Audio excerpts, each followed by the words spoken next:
जैसा कि पिछले एपिसोड में हमने देखा कि चू फेंग ने उस ऑल मैन और क्वीन फेंग सेट के मास्टर से बच के वो एयर टेक्निक को कंज्यूम कर लिया था, जिसके दौरान चू फेंग को उसके अंदर की आवाज दिखी जो कि एक एग शेप की थी। उस एयर टेक्निक को लेने की वजह से वो ऑल मैन चू फेंग को मार नहीं वाला था, पर तभी उस भिखारी ने आके ऑल मैन को खत्म कर दिया, जिसकी वजह से पूरे टाउन में उसकी फायर ब्लास्ट हो गई थी और बड़ी मुश्किल से ही चू फेंग और सारे लोग बच के बाहर आ पाए थे। अब आगे एपिसोड की शुरुआत में हम देखते हैं कि चू फेंग अपनी कल्टीवेशन इंक्रीज करने की प्रैक्टिस कर रहा होता है, जिसके बाद वो अपने अंदर की आवाज से बात करते हुए कहता है कि जिसके पास 2000 बीट्स होंगे सिर्फ वही यान वो रियल्म को ब्रेक थ्रू कर सकता है, पर इतना खर्चा कौन कर पाएगा। इस बात पे चू फेंग के अंदर की आवाज उसे मजाक में कहती है कि गेट खोल के जोर से चिल्ला के पूछ लो कि इतना खर्चा कौन कर सकता है। तो चू फेंग कहता है कि यान वो रियल्म मिल भी गई तब भी मैं गॉड ऑफ वॉर बनने के बहुत ही पीछे ही रहूंगा। तो चू फेंग की अंदर की आवाज उसे कहती है कि पहले छोटे टारगेट्स को पाना सीखो, फिर गॉड ऑफ वॉर बनने के बारे में सोचना। तो चू फेंग कहता है कि सपना देखना कोई बुरी बात तो नहीं है, और वो अपने अंदर की आवाज को ताना देते हुए पूछता है लेकिन मुझे तुम ये बताओ कि तुम्हारा शेप एक एग जैसा क्यों है। पर इसकी वजह से उसके अंदर की आवाज चिढ़ जाती है और उसे उल्टा सीधा कहने लगती है। वो चू फेंग से कहती है कि जब तुम कमजोर लड़के थे तब से ही मैं तुम्हारे अंदर हूँ, और जैसे जैसे चू फेंग की स्ट्रेंथ बढ़ेगी वैसे वैसे ही उसके अंदर की आवाज की स्ट्रेंथ भी बढ़ेगी, क्योंकि चू फेंग और उसके अंदर की आवाज हमेशा से ही एक पेयर रहे हैं। सुबह होने पर चू फेंग अपने अंदर की आवाज को बताता है कि आज क्वीन ग्लोंग सेट का टैलेंट टेस्ट शुरू होने वाला है और मैं कोर डिसिपल के तौर पे ज्वाइन करके वापस अपने ज़ूकियो सिटी जाने वाला हूँ। तो उसके अंदर की आवाज चू फेंग से उसके घर जाने की वजह पूछती है। तो चू फेंग कहता है कि उसे वहाँ जाके किसी से कोई जवाब लेना है। अब हम क्वीन ग्लोंग सेट को देखते हैं जहाँ सभी टैलेंट टेस्ट दे के कोर डिसिपल बनने के लिए जमा हो चुके हैं, जहाँ सभी का टेस्ट लेने के लिए आज गिल्ड लीडर शी टियांग की जगह उसका बेटा आया है, क्योंकि पहले ही हम देख चुके हैं कि कैसे एल्डर सोरो ने शी टियांग के सामने से चू फेंग को छुड़ा लिया था। इसी घटना की शर्म की वजह से वो आज यहाँ नहीं आया। टेस्ट शुरू करने के लिए शी टियांग का बेटा पहले कैंडिडेट को बुलाता है। तभी सुमो चू फेंग को बताती है कि ये एक स्टोन पिलर है जो सबकी स्ट्रेंथ को चेक करता है, बस तुम्हें अपनी स्पिरिचुअल पावर एक्टिवेट करके अपने हाथ को इस पे हिट करना है, इससे तुम्हारी पावर इस पिलर पे दिख जाएगी। तो पहला कैंडिडेट चूजन जब स्टोन पिलर पे हिट करता है तो उसकी पावर मिडिल रेंज से भी बहुत ही नीचे रह जाती है, इसलिए वो कोर डिसिपल बनने के लायक नहीं है। तो ये देख के सभी लोग चूजन पर हंसने लगते हैं। अब टेस्ट देने के लिए बाई हुआ आता है जिसकी पावर मिडिल रेंज की होती है, इसलिए वो कोर डिसिपल बनने के लायक है। उसके बाद बाई लॉन्ग भी पिलर पर अपने पावर को हिट करता है, उसकी भी पावर मिडिल रेंज की होती है और वो भी कोर डिसिपल के तौर पे पास हो जाता है। एक एक करके सभी अपना पावर टेस्ट देके सिलेक्ट और डिस्क्वालीफाइड हो रहे थे। तो चू फेंग सुमो से पूछता है कि अगर किसी के पास सुपीरियर पावर है तब क्या होगा। तो सुमो बताती है कि अगर तुम्हारे पास सुपीरियर टैलेंट है तो ऊपर पिलर पे रेड लाइट शो हो जाएगा। सुमो चू फेंग को ये भी बताती है कि क्वीन ग्लोंग सेट में आज तक इस पिलर के रेड लाइट को सिर्फ 2 ही बंदे एक्टिवेट कर पाए हैं, जिसमें से कि एक क्वीन ग्लोंग सेट का chief core disciple gong Lian है। ये कह के सुमो भी टेस्ट देने के लिए चली जाती है। सुमो के पिलर हिट करने पर ग्रीन लाइट शो होती है, इसका मतलब सुमो की पावर अपर मिडिल कैटेगरी में आती है, इसलिए वो भी क्वीन ग्लोंग सेट के कोर डिसिपल के तौर पे सिलेक्ट हो गई।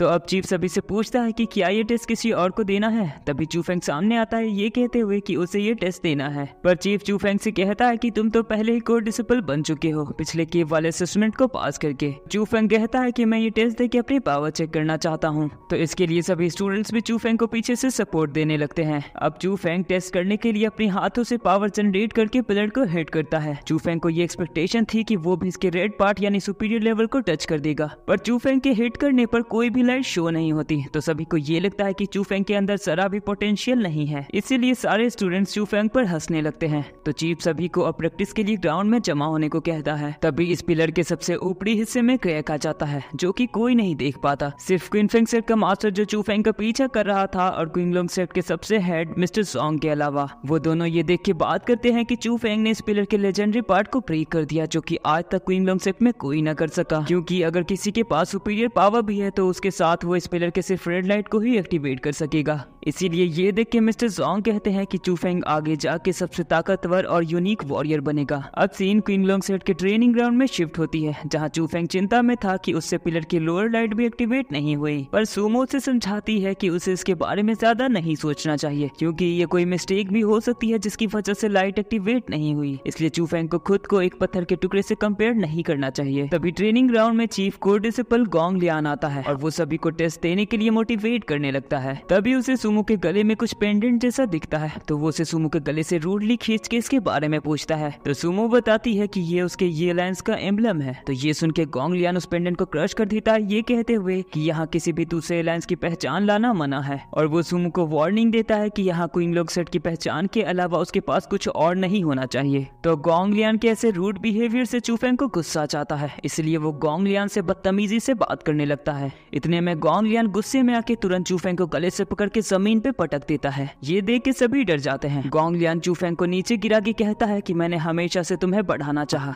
यहाँ तक तुमने मेरे शुआनवू सिटी को इतनी बार ललकारा है, फिर भी मैंने तुम्हें इग्नोर किया, लेकिन तुमने एक इनर कोर डिसिपल होके जुओ जुआन की कल्टीवेशन खत्म कैसे कर दी। चूफेंग को ऐसी हालत में देख के सुमो गोंग लियान से रिक्वेस्ट करने लगती है कि वो चूफेंग को छोड़ दे। सुमो ये भी कहती है कि वो लोग ये अलायंस छोड़ देंगे। तो गोंग लियान चूफेंग को गले से उठा के उसे धमकी देता है कि आज के बाद वो अपनी हद में रहे, क्योंकि इस क्वीन लोंगसेट का हेड कोर डिसिपल सिर्फ और सिर्फ गोंग लियान है। गोंग लियान को ये चिंता थी कि कहीं चूफेंग उसकी जगह ना आ जाए। तो ये सुन के चूफेंग को गुस्सा आ जाता है और वो गोंग लियान के मुंह पे थूक देता है। ये देख के सभी शौक हो जाते हैं कि ये चूफेंग ने क्या कर दिया। तो अब गुस्से से गोंग लियान चूफेंग को दूर पटक देता है और उसे जान से मारने का ठान लेता है। तभी चूफेंग की अंदर की आवाज उसे समझाती है कि अभी वो गोंग लियान जितना पावरफुल नहीं है, इसलिए उसे गोंग लियान से फाइट नहीं करनी चाहिए। तभी गोंग लियान अपनी कल्टीवेशन एक्टिवेट करके चूफेंग को मारने के लिए उसकी तरफ बढ़ता है। तो तुरंत चूफेंग भी अपने अंदर की डिवाइन थंडर पावर को एक्टिवेट करके उसे डिफेंड करता है, जिसकी वजह से वो दोनों ही पीछे की तरफ पुश हो जाते हैं। तो चूफेंग गोंग लियान को फिर से अटैक करने को कहता है। ये सुन के गोंग लियान और गुस्सा हो जाता है और वो तेजी से चूफेंग की तरफ बढ़ता है। अब दोनों टकराने ही वाले होते हैं कि तभी वहाँ क्वीन लोंगसेट के हेड मिस्टर जोंग आ जाते हैं और वो गोंग लियान के मूव को रोक लेते हैं।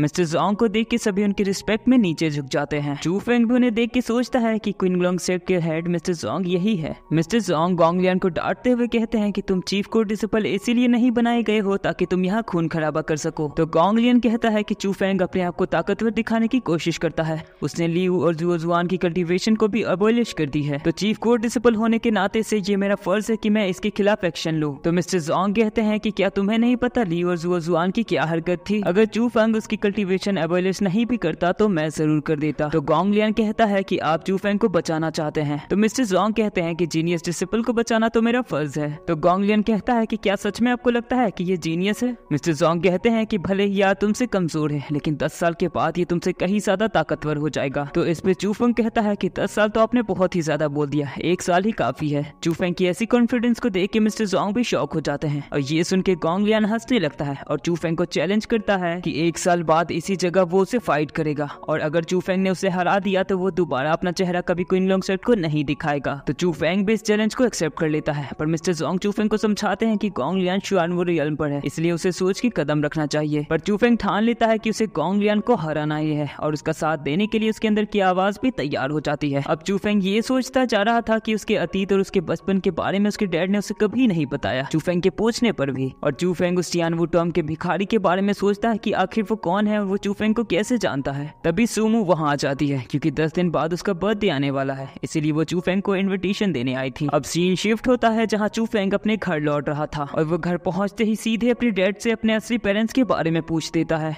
तो अब चूफेंग के डैड को उसकी सच्चाई बतानी ही पड़ती है। चूफेंग के डैड उससे बताते हैं कि जब चूफेंग 1 साल का था तभी उन्हें अंधेरी बरसात रात में एक आदमी मिला था जिसे मैंने कभी नहीं देखा था। उसने मेरे सभी साथियों को मार दिया और उसने मुझसे पूछा कि तुम्हारा सरनेम चू है। मेरे हाँ करने पर उन्होंने तुम्हें मुझे सौंप के ये कहा कि तुम्हारा नाम चूफेंग है और मुझे तुम्हारा पालन पोषण करके तुम्हें बड़ा करना होगा। जिसके बाद वो आदमी पागल की तरह करने लगा कि मुझे जाने दो, मैंने वो सब कर दिया जो तुमने कहा था, तुम्हारा बेटा बहुत ही अच्छा है। और फिर वो वहाँ से भाग गया और दोबारा मुझे कभी नहीं मिला। इतना कहते ही चूफेंग के डैड गिर जाते हैं। तो चूफेंग दरवाजा खोल के देखता है तो वहाँ वही क्वीन फेंगसेट का मास्टर रहता है जो चूफेंग का पीछा शुरुआत से ही करता आ रहा है। और चूफेंग के डैड जिस आदमी की बात कर रहे थे वो वही भिखारी है जो चूफेंग को टियानवू के टॉम के पास मिला था। क्वीन फेंगसेट के मास्टर के यहाँ आते ही ये एपिसोड यहीं पे खत्म होता है। मिलते हैं जल्दी ही नेक्स्ट एपिसोड में। अगर वीडियो पसंद आई होगी तो वीडियो को लाइक करके चैनल को सब्सक्राइब जरूर कर देना और कमेंट में अपना ओपिनियन जरूर बताना।